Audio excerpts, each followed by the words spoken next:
Hello YouTube and welcome back to another video. I was bored today and I wanted to make a video.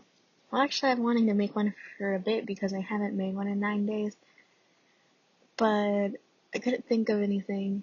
So yeah, but I did see something on YouTube that I did want to do, so that is what this video is going to be, the visually impaired people tag, or the VIP tag, where I talk a little bit about blindness or visual impairment. And yeah, I think this tag was originally started by someone on YouTube called Shelby Farley. I got the idea from my friend Angie's romance books. She has a video way back on her channel of her doing that. So yeah, since I mostly talk about books, I thought this would be a fun, simple video that I can do, because I also really like these tag videos. I think that they're fun. The first question is, what medical conditions caused you to be blind or visually impaired? And I have optic nerve hypoplasia, which is basically my optic nerves didn't develop all the way when I was born, so now I can't see very well. And that's pretty much it. I do also have nystagmus, which is something that causes involuntary eye movements, but the majority of my vision issues is caused by my optic nerves. So yeah.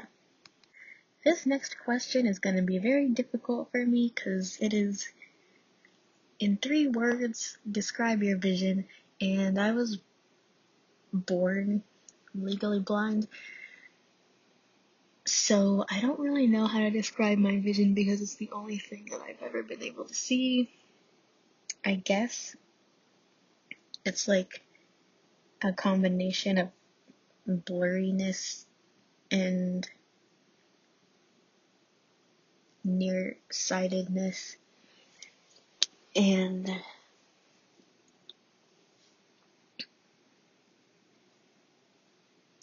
I guess light sensitivity. I don't really know. I guess those are the 3 ways I would describe it.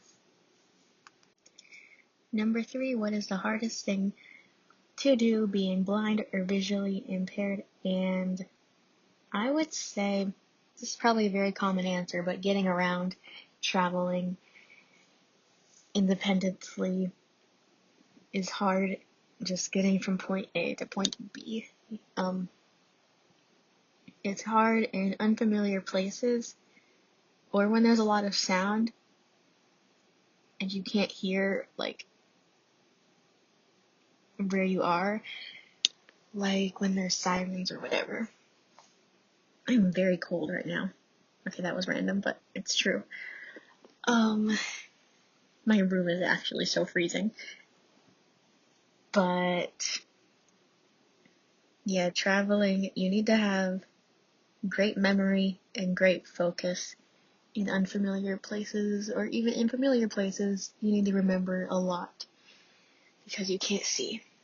And so yeah, it can be a struggle. And then of course, you can't drive, so unless you live where a lot of things are in walking distance, you kind of have to wait until someone is available to drive you places, and you have to kind of go on their schedule. And it'd be a lot easier if I could drive, but I can't. Number 4, what is the best part about being blind or visually impaired? There's a lot that I like about it, but I would say my favorite thing is the fact that I've met a lot of other blind people that I wouldn't have probably met if I could see, because I met them mostly in like events for the blind or in like internet groups for blind people. So yeah, if I was sighted, then I probably wouldn't have met a lot of great people that I do know, and I think that is probably the best thing for me.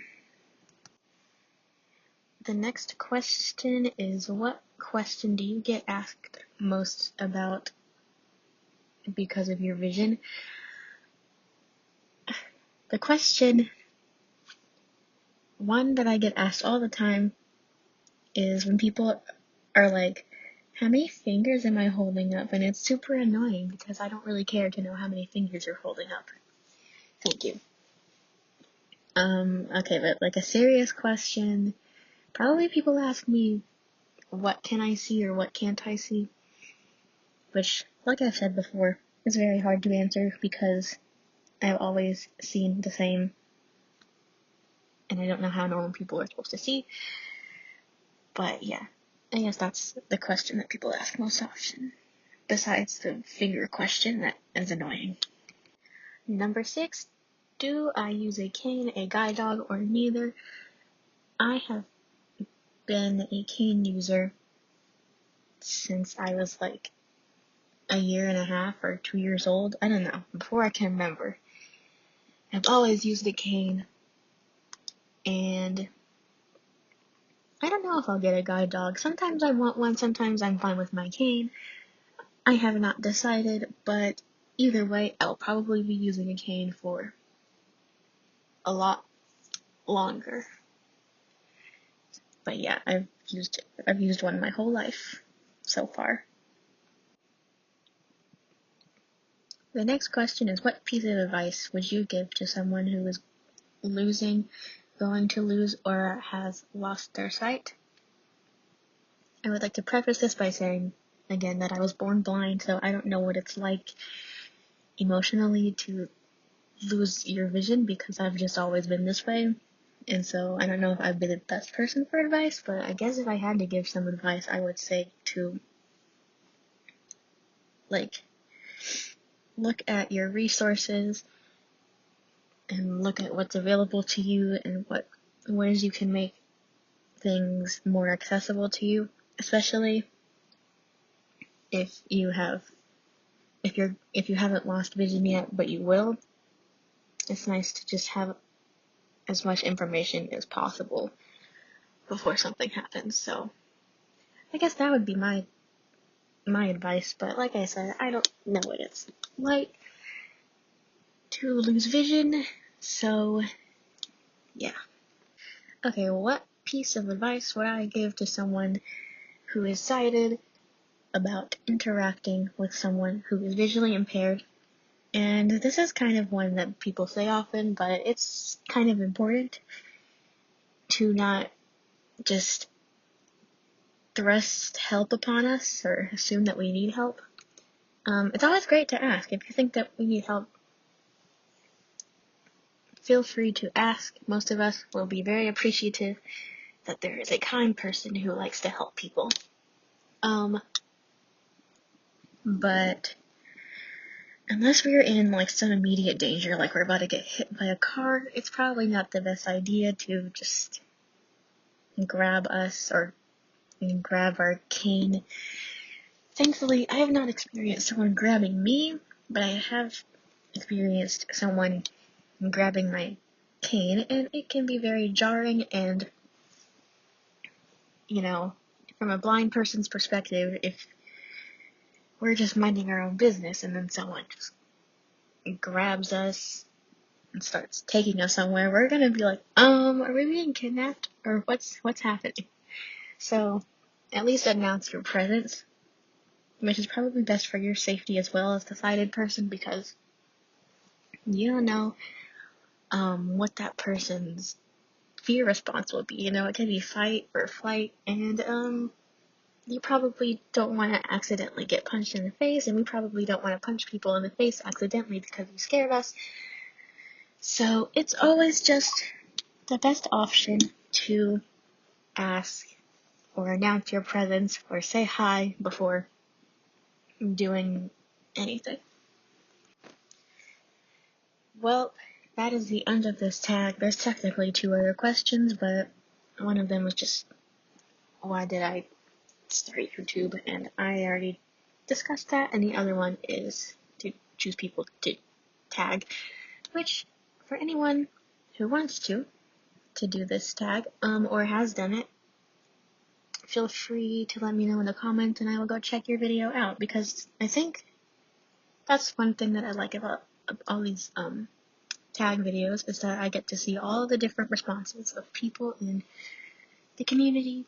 So yeah, if you have a video, feel free to share it with me in the comments, or to answer some of these questions in the comments if you want, or to respond to my answers. Anything is fine. Just feel free to leave any comments, or to like, or subscribe, and I hope that everyone has a great day, and bye for now. I'm super cold, so I'm going to leave my room now when I'm done recording, because it's just, I need to get warm now. Okay, bye.